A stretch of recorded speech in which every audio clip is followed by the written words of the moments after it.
Hey everyone, and welcome to my next LP, Phoenix Wright Ace Attorney Trilogy. When I actually recorded the first part of this LP 2 months ago, to be exact, August 14th. Unfortunately, I used my old software at that time, and it had a few audio issues, so I'll be redoing it for this, for my LP here. This is a trilogy that was introduced to me a couple of years ago by the YouTuber JB Lewis, who has pretty much gone AWOL. Hasn't uploaded a video for almost 2 years, and I doubt he'll ever watch this video, but I hope he comes back in the near future. Anyway, this game is it's pretty cool in my opinion, and you've probably heard of the objection and hold it memes regarding this game. This image in particular is pretty well known. This game does not have any voice actors in it, so I'll be doing my best to do the voices of these characters. I cannot promise they'll be all that great, but anyway, give me 1 second to get a drink of water.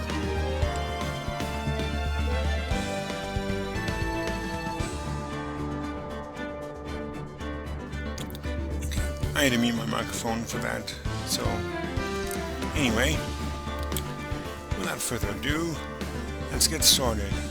This game has, I believe, 15 episodes total, and for the first video of each case, I'll be naming the video after that particular episode. So this one has a total of 5 episodes, and the first one is, of course, the first Turnabout. So, let's get started.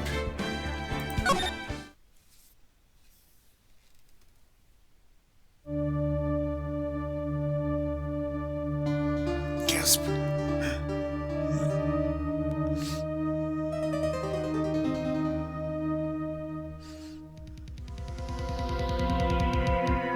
Darn it! Why me? I can't get caught. Not like this. I've got to find someone to pin this on. Someone like him. I'll make him look like he did it.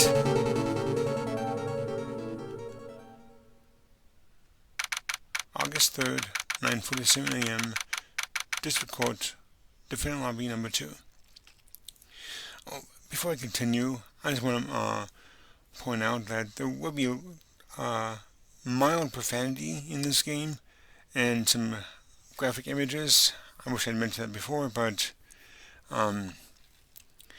nothing too graphic in this game anyway. But I will not be using any of the profanity in this game, not even the mild one kind. So let's go. Boy, am I nervous. Right. Oh, hiya, Chief. Oh god, I made it on time. Well, I have to say, Phoenix, I'm impressed. Not everyone takes on a murder trial right off the bat like this. It says a lot about you, and your client as well. Thanks. Actually, it's because I owe him a favor. A favor? You mean you knew the defendant before this case? Yes. Actually, I kind of owe my current job to him. He's one of the reasons I became an attorney. Well, that's news to me. I want to help him out any way I can. I just really want to help him. I owe him that much. It's over! My life, everything, it's all over! Is that your client screaming over there? Yeah, it's him. Death! Despair! Oh! I'm gonna do it! I'm gonna die! It sounds like he wants to die. Yeah. Nick! Hey there, Larry. Dude, I'm so guilty! Tell him I'm guilty! Give me the death sentence! I ain't afraid to die! What? What's wrong, Larry? Oh, it's all over! I'm finished! Finished! I can't live in a world without her! I can't! Who took her away from me, Nick? Who did this? Aw, Nick, you gotta tell me. Who took my baby away? The person responsible for your girlfriend's death? The newspapers say it was you.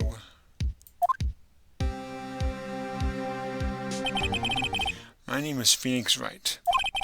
Here's the story. My first case is a fairly simple one. A young woman was killed in her apartment. The guy they arrested was the unlucky sap dating her. Larry Butts, my best friend since grade school. Our school had a saying, when something smells, it's usually the Butts. In the 23 years I've known him, it's usually been true. He has a knack for getting himself in trouble.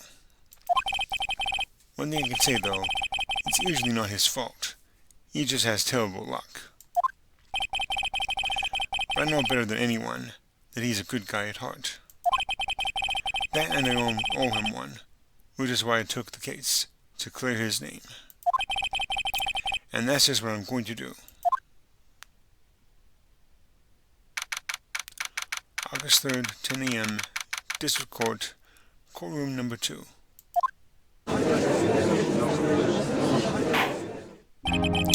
Court is now in session for the trial of Mr. Larry Butts. The prosecution is ready, Your Honor. The defense is ready, Your Honor. Mr. Wright, this is your first trial, is it not? Yes, Your Honor. I'm, a little nervous. Your conduct during this trial will decide the fate of your client. Murder is a serious charge. For your client's sake, I hope you can control your nerves. Thank you, Your Honor. Mr. Wright, given the circumstances, I think we should have a test to ascertain your readiness. Yes, Your Honor. Hands shaking, eyesight fading. The test consists of a few simple questions. Answer them clearly and concisely.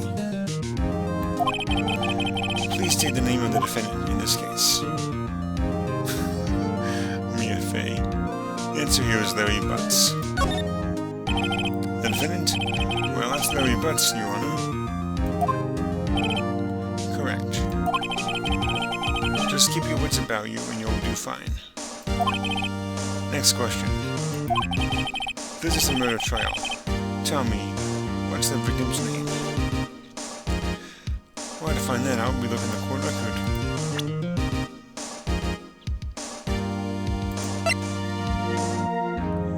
Okay. Loss of blood due to blood trauma. The files. Cindy Stone. Age 22.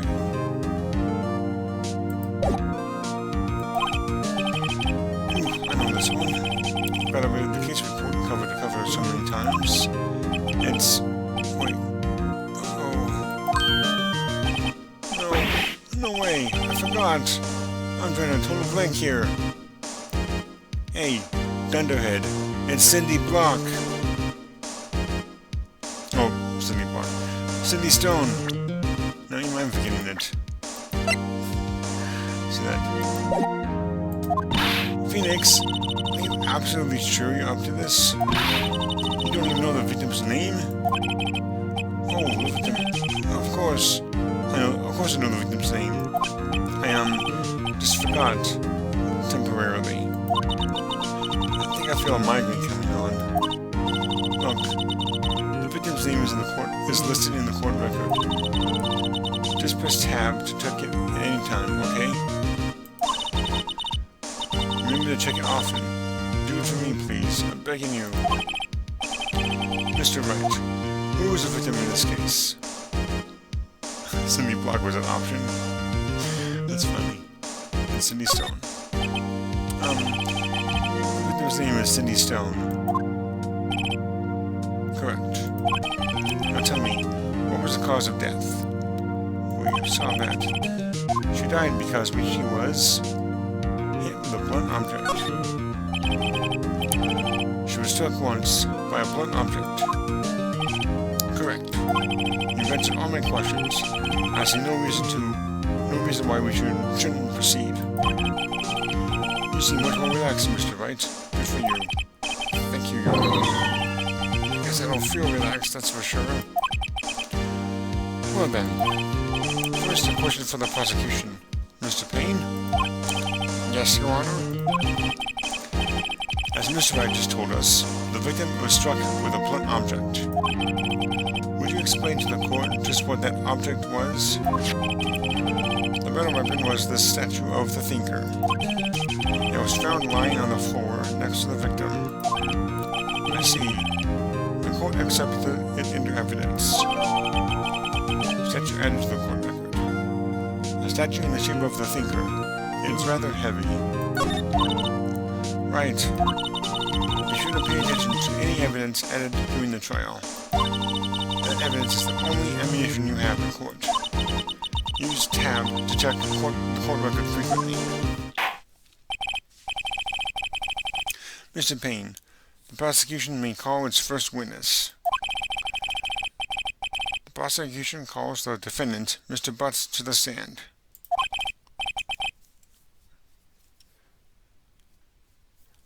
Chief, what do I do now? Pay attention. You don't want to miss any information that might help your client's case. You'll get your chance to respond to the prosecution later, so be ready. Let's just hope he doesn't say anything unfortunate. Uh-oh. Larry gets excited easily. This could be bad.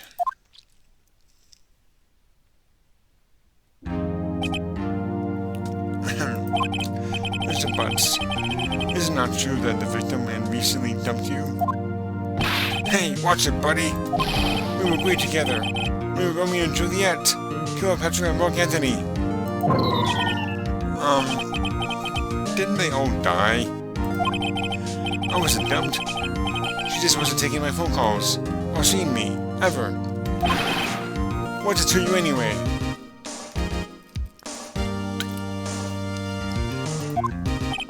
Mr. Butts, what you describe is generally what we mean by dumped. In fact, she had completely abandoned you and was seeing other men. She had just returned from overseas with one of them the day before the murder. What do you mean, one of them? Lies! All of it lies! I don't believe a word of it. Your Honor, the victim's passport. According to this, she was in Paris until the day before she died. Passport added to the court record. The victim apparently arrived home from Paris on July 30th, the day before the murder. Indeed, she appears to return the day before the murder. Dude, no way. The victim was a model, but did not have a large income. It appears that she had several sugar daddies. Daddies? Sugar? Yes, older men who gave her money and gifts. She took their money and used it to support her lifestyle. Dude. We can clearly see what kind of woman this Miss Stone was. Tell me, Mr. Butts, what do you think of her now? Right. I don't even think you want to answer that question. Yeah, Larry has a way of running his mouth in all the wrong directions. Should I? Now, it doesn't actually matter what you choose here, so I'm gonna pick this one. I would better not to get involved in this one. Well, Mr. Butts? Dude, no way. That cheating she-dog. I'm gonna die. I'm just gonna drop dead.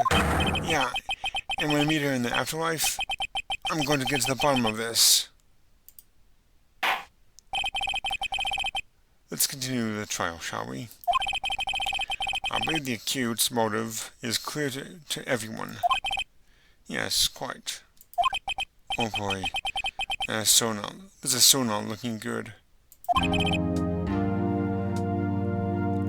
Next question. You went to the victim's apartment on the day of the murder, did you not? Well, did you or did you not? Well, maybe I did, maybe I didn't. Uh-oh, he went. What do I do? We'll have him answer honestly. I know. I'll send him a signal. Tell the truth. Now, if you chose the other option, you would do the same hand thing, but you would say, lie through your teeth. Which is pretty funny. Yeah, it doesn't actually matter which one you choose here. Yeah, I was there. I went. Order. No, Mr. Butts. Dude, chill. She wasn't home, man. So, like, I didn't see her. Your Honor, the defendant is lying. Lying? The prosecution would like to call a witness who can prove Mr. Butts is lying. Well, that simplifies matters. Who is your witness? The man who found the victim's body. I think we all know who that is. Just before making the gruesome discovery, he saw the defendant fleeing the scene of the crime.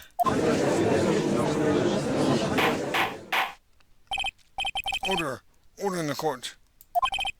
Mr. Payne, the prosecution may call its witness. Yes, Your Honor. This is bad. On the day of the murder, my witness was selling newspapers in the victim's building. Please bring Mr. Frank Sarge to the stand. Sarge? Really? Yeah. Mr. Sarge, you sell newspaper subscriptions. Is this correct? Oh, yes. Newspapers, yes. Mr. Sarge, you may proceed with your testimony. Please tell the court what you saw on the day of the murder.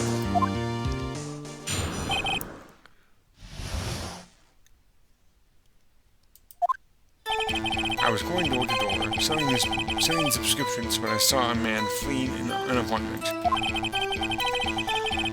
I thought he must be in a hurry because he left the door half open behind him. Thinking it strange, I looked inside the apartment. And I saw her lying there, a woman, not moving, dead. I crawled inside and found myself unable to go inside. I thought to call the police immediately.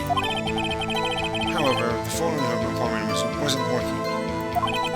I went to a nearby park and found a public phone. I remember the time exactly. It was 1 p.m. The man who ran was, without a doubt, the defendant sitting right over there.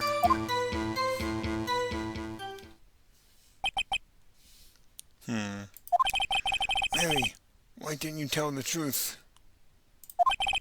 I can't defend you against a testimony like that. Incidentally, why wasn't the phone in the victim's apartment working? Your Honor, at the time of the murder, there was a blackout in the building. Aren't phones supposed to work during a blackout? Yes, Your Honor. However, some cordless phones do not function normally. The phone that Mr. Sarge used was one of those. Your Honor, I have a record of the blackout for your perusal.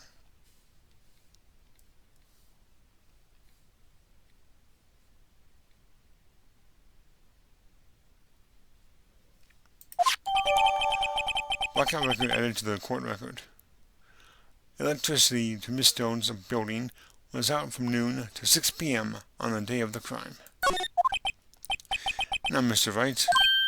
Yes, Yes, Your Honor. You may begin your cross-examination. Cross-examination, Your Honor? Alright, right. This is it. The real deal. What exactly am I supposed to do? Why, you exposed the lies in the testimony the witness just gave. Lies? What? He was lying? Your client is innocent, right? Then that witness must have lied in his testimony. Or is your client really guilty? How do I prove he's not? You hold the key. It's in the evidence. Compare the witness's testimony to the evidence at hand. There's bound to be a contradiction in there. First, find contradictions between the court record and the witness's testimony. Then once you've found the contradicting evidence, present it and rub it in the witness's face. Okay. Open the court record with tab, and point out contradictions in the testimony.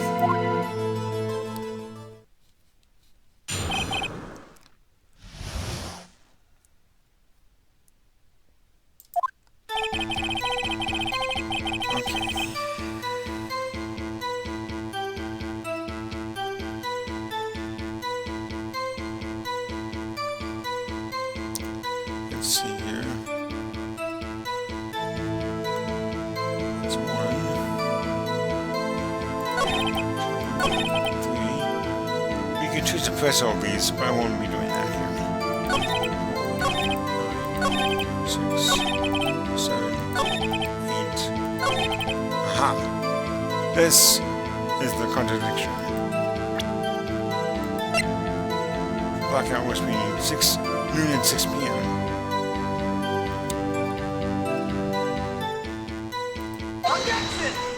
What? Okay, I guess not.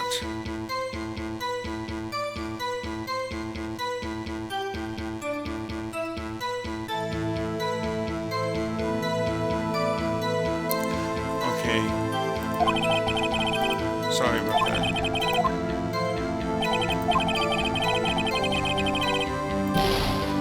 Okay, we're supposed to press that statement first.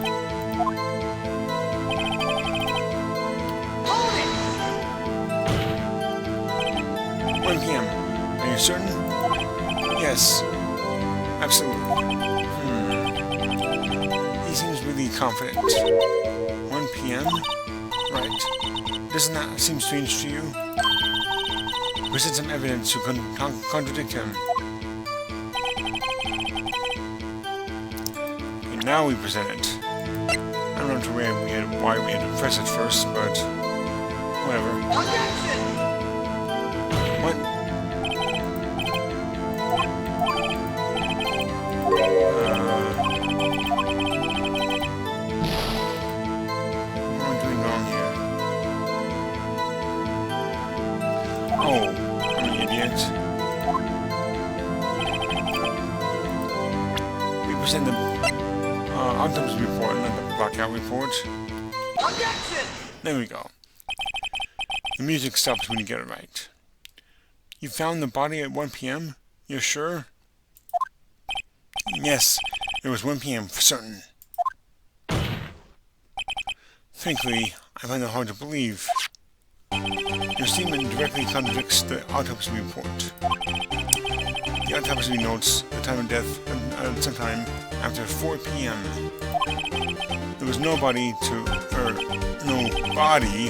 find at 1 p.m. How do you explain this 3-hour gap? Oh, that. Oh, this is trivial. The witness merely forgot the time. Oh, he's sweating. After his testimony, I find that hard to believe. Mr. Sott, why were you so certain that you found the body at 1 p.m.? Gee, that's a really good question. Great job, right? Way to put him on the spot. That's all you have to do. Point out contradictions. Lies always beget more lies. See through one and the whole story falls apart. Wait! I remember now. Would you care to give your testimony again? The time of discovery. You see, when I found the body, I heard the time. There was a voice saying the time. It was probably coming from the television. Oh, but it was 3 hours off, wasn't it? I guess the victim must have been watching a video of a taped program. That's why I thought it was 1 p.m. Terribly sorry about the misunderstanding. I see. You heard a voice saying the time on a taped program. Mr. Wright, you may cross-examine the witness. Right. You know what to do. I've got this one.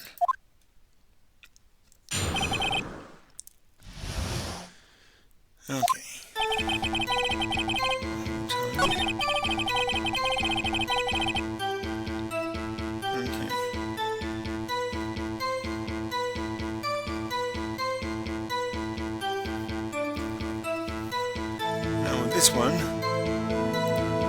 This is when we present the blackout report. Objection! Hold it right there. The prosecution has said there was a blackout in the time of the discovery. And this record proves it. You couldn't have heard a television or a video.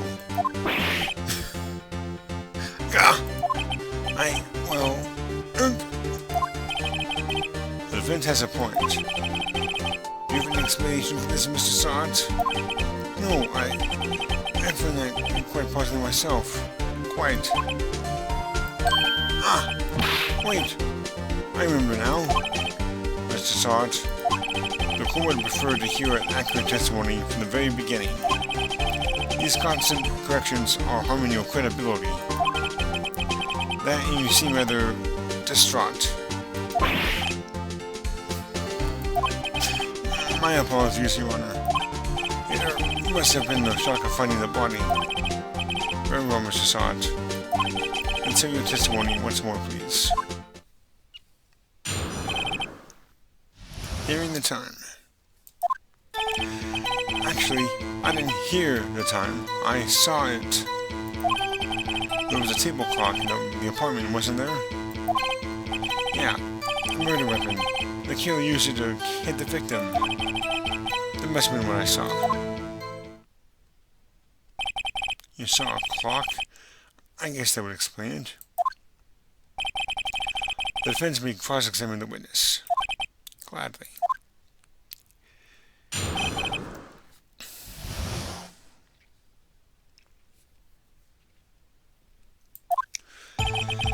Actually, here we present the clock on any of the statements except the first one. Objection! Wait just a moment. The murder weapon wasn't a clock. It was the statue. Now how is this supposed to be a clock? What? You with your objections and your evidence. Just who do you think you are?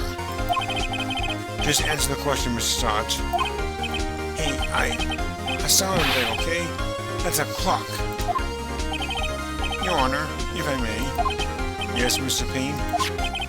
As the witness stated, this statue is indeed a clock. The neck is a switch. You just tilt it and it says the time out loud. As it doesn't look like a clock, I submitted it as a statue. My apologies. I see. So the murder weapon was a table clock after all. No, Mr. Wright. It appears that the witness's testimony was correct. This is a clock. Do you have any problems with this testimony now? Yeah. Your Honor, there is a gaping hole in the witness's testimony. The only way he could have known the weapon was a clock is to hold it in his hand. Yet the witness testified that he never entered the apartment. Clearly a contradiction. Indeed. The